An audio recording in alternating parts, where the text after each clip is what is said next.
Morning મારા વાલા વિદ્યાર્થી મિત્રો. ધોરણ 9 પાઠ 6 ઉબુન્ટુ લિનક્સનો પરિચય પાઠ 1. તો વિદ્યાર્થી મિત્રો, ઉબુન્ટુ એક શું છે? ઉબુન્ટુ એક ઓપરેટિંગ સિસ્ટમ છે. જેમ કે તમને ખબર હશે કે વિન્ડોઝ, ફિર મેક, આ બધી વસ્તુ જે છે એ શું છે? ઓપરેટિંગ સિસ્ટમ છે. બરાબર. ઓપરેટિંગ સિસ્ટમ એટલે કે જે આપણા ડેસ્કને, જે આપણા કોમ્પ્યુટરને ચલાવે છે. બરાબર. એ ના હોય તો આપણને કોમ્પ્યુટરમાં કામ કરવાની મજા ન આવે. બરાબર. હવે આપણે એનો પરિચય દેખીએ, એની હિસ્ટ્રી દેખીએ આપણે. તો દેખો, યુનિક્સ ઓપરેટિંગ સિસ્ટમનો ઇતિહાસ ઈસવીસન 1969માં. ક્યારે? ઈસવીસન 1969માં AT&T બેલ, કઈ? AT&T બેલ લેબોરેટરીમાં વિકસાવવામાં આવેલી. શેમાં વિકસાવવામાં આવેલી હતી? તો જો, ઈસવીસન 1969માં AT&T બેલ લેબોરેટરીમાં વિકસાવવામાં આવેલી. બીજું કે યુનિક્સ ઓએસ એટલે કે ઓપરેટિંગ સિસ્ટમ વિકાસમાં Ken Thompson, Dennis Ritchie, Brian Kernighan, Douglas અને જો ઓસાનાનું પ્રદાન મહત્વપૂર્ણ રહ્યું છે.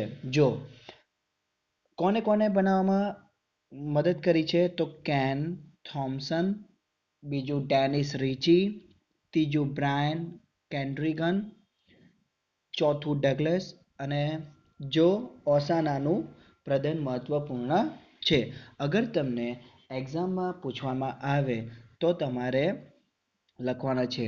યા તો તમને ઓપ્શનમાં એવું પૂછશે, કોઈ એકનું નામ પૂછશે યા તો બધાના નામ પૂછશે. બરાબર. તો એ પ્રમાણે તમારે તમારા હિસાબથી લખવાનું છે. હવે જો યુનિક્સના વિકાસમાં સહાયભૂત વ્યક્તિઓ જનરલ ઇલેક્ટ્રિક એટલે કે GE અને કઈ યુનિવર્સિટી છે? જો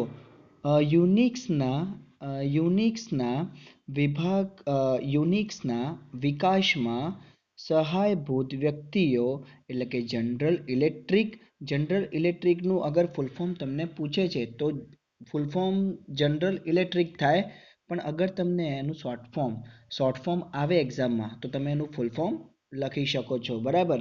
તો શું આવે? યુનિક્સના વિકાસમાં સહાયભૂત વ્યક્તિઓ જનરલ ઇલેક્ટ્રિક અને મેસેચ્યુટ્સ ઇન્સ્ટિટ્યૂટ ઓફ ટેકનોલોજી, એટલે એનું શું થાય? Short form MIT, Massachusetts Institute of Technology, MITના સહયોગમાં. કોના સહયોગમાં? MITના સહયોગમાં. જો શું આવ્યું? મલ્ટિક્સ. હવે મલ્ટિક્સ એટલે શું કહેવાય? મલ્ટિક્સ એટલે multiplex information and computing service. બરાબર. મલ્ટીપ્લેક્સનું ફૂલ ફોર્મ શું થાય? કે multiplex information and computing service. એટલે મલ્ટીપ્લેક્સ ઇન્ફોર્મેશન એટલે શું? બરાબર. પહેલાં તો આપણને એક ક્વેશ્ચન થશે. તો મલ્ટીપ્લેક્સ ઇન્ફોર્મેશન એટલે કે જ્યારે આપણે વિન્ડોઝ ઓપન કરીએ છીએ. બરાબર. તો વિન્ડોઝ જ્યારે આપણે ઓપન કરતા હોઈએ છીએ ત્યારે આપણને ઘણા બધા પૂછતા હોય છે કે માય કોમ્પ્યુટર, રિસાયકલ બિન, બરાબર, આ બધી વસ્તુ આવતી હોય છે, હે ને. અને સાથે સાથે કોમ્પ્યુટિંગ સર્વિસ બી હોય છે અમુક.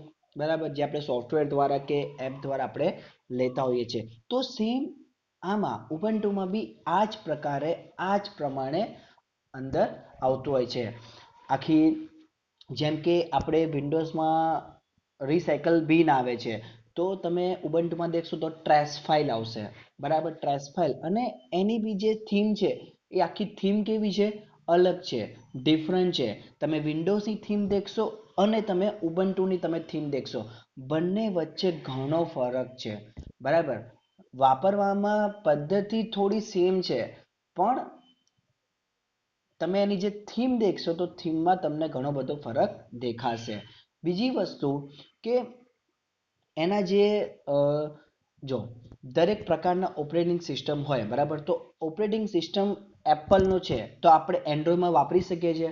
નથી વાપરી શકતા બરાબર, કેમ કે એ એપલનું ઓપરેટિંગ સિસ્ટમ છે, આ આપણે એન્ડ્રોઈડનું ઓપરેટિંગ સિસ્ટમ છે બરાબર. આપણે લાસ્ટ વિડીયોમાં આપણે વાત કરી હતી કે ઓપરેટિંગ સિસ્ટમ જે રીતે અલગ હોય તો એ થીમ બી આખી અલગ જ હોય એની બી બરાબર. તમે દેખજો, તમે એપલના ફોનમાં તમે જશો ને તો એના સેટિંગ્સમાં તમે જશો ને અને એન્ડ્રોઈડના સેટિંગ્સમાં તમે જશો ને એટલે ઘણો બધો તમને ડિફરન્સ દેખવા મળશે. તો જો જેમ જેમ ઓપરેટિંગ સિસ્ટમ ચેન્જ થતા હોય એમ એમ એની થીમ બી ચેન્જ થતી હોય બરાબર. કેમ કે એ ઓપરેટિંગ સિસ્ટમ જ અગર ના હોય, ઓએસ જ અગર ના હોય લેપટોપની અંદર કે કોમ્પ્યુટરની અંદર, તો એ ચાલી જ ના શકે બરાબર. અને ચાલી બી શકે તો એના માટે જે કોમ્પ્યુટરનો જે માહિતગાર હોય, જેને વધારે જાણકારી હોય એ ચલાવી શકે બરાબર. અને એનું બેઝ કેવો થઈ જાય, એકદમ હાર્ડ બેઝ થઈ જાય બરાબર.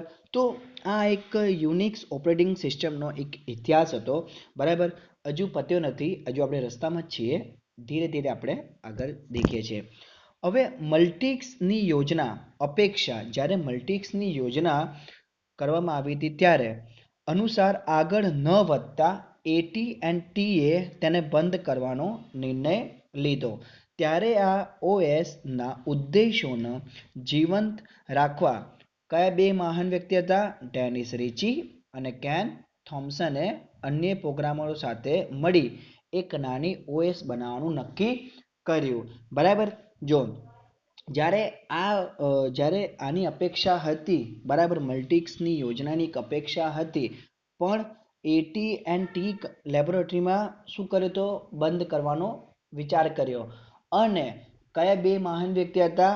ડેનિસ રિચી અને કેન થોમ્સને બીજા અન્ય પ્રોગ્રામરો સાથે શું કરવાનું વિચાર્યું? ઓએસ બનાવવાનું, ઓએસ એટલે કે ઓપરેટિંગ સિસ્ટમ બનાવવાનું નક્કી કર્યું. આપણે ફરી એક વખત દેખીએ. જો મલ્ટિક્સની યોજનાના અપેક્ષા અનુસાર આગળ ન વધતા એટી એન્ડ ટીએ તેને બંધ કરવાનો નિર્ણય લીધો ત્યારે ઓએસના ઉદ્દેશોને જીવંત રાખવા ડેનિસ રિચી અને કેન થોમ્સને અન્ય પ્રોગ્રામરો સાથે મળી એક નાની ઓએસ બનાવવાનું નક્કી કર્યું બરાબર. વિદ્યાર્થી મિત્રો, અગર તમારે પ્રશ્ન પૂછવામાં આવે તો તમે આ રીતે તમે લખી શકો છો. ઓકે વિદ્યાર્થી મિત્રો, હવે બીજો પોઈન્ટ આપણે દેખીએ તો યુનિક્સમાં જ્યારે એકથી વધુ ઉપયોગકર્તાનો સમર્થન આપે તેવા ફેરફારો કરવામાં આવ્યા ત્યારે તેનું નામ બદલીને યુનિક્સ કરવામાં આવ્યું. જો યુનિક્સ નામ ક્યારે આપવામાં આવ્યું હતું? જ્યારે યુનિક્સમાં જ્યારે એકથી વધુ ઉપયોગકર્તા સમર્થન આપે તેવા ફેરફારો કરવામાં આવ્યા ત્યારે તેનું નામ બદલીને યુનિક્સ કરવામાં આવ્યું હતું બરાબર. તો વિદ્યાર્થી મિત્રો, આમાંથી ઘણા બધા પ્રશ્નો પૂછાઈ શકે છે. મેં તમને ઘણા બધા પ્રશ્નો બી તમને પૂછ્યા બરાબર. હું એવું ઈચ્છું છું કે તમને આ જે યુનિક્સ ઓપરેટિંગ સિસ્ટમનો જે ઇતિહાસ છે તમને ખબર પડી હશે બરાબર. ના ખબર હોય તો તમે મને પૂછજો બરાબર. હવે આપણે વાત કરશું શેની? લિનક્સનો ઉદ્ભવ એટલે કે બર્થ ઓફ લિનક્સ બરાબર. હવે આપણે શેની વાત કરશું? બર્થ ઓફ લિનક્સ, કે લિનક્સ નો બર્થ ક્યારે થયો હતો. આપણે એમની પહેલા વાત કરી શેની? યુનિક્સની વાત કરી. હવે આપણે વાત શેની કરશું? લિનક્સની વાત કરશું. તો વિદ્યાર્થી મિત્રો દેખ્યો,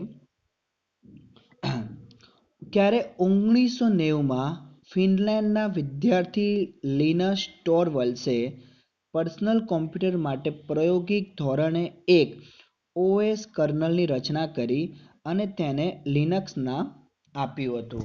ક્યારે કરી હતી? પહેલો પ્રશ્ન એ તો 1990માં કરી હતી. ક્યાં કરી હતી?